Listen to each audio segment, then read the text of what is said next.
Կառավարությունն իրազեկում է։ Կասկածելի անձանց և կազմակերպությունների միջոցով մի ստացեք և մի փոխանցեք դրամական միջոցներ։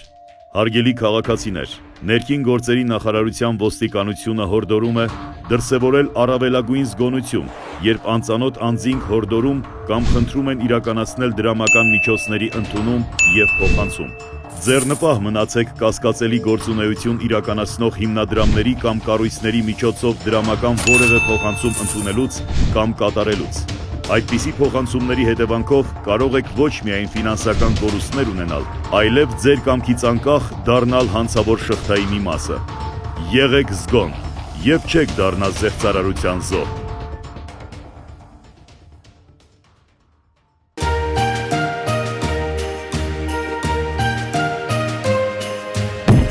Շնորհավոր Ամանոր և Սուրբ Ծնունդ, սիրով ձեր Մեդիահաբ։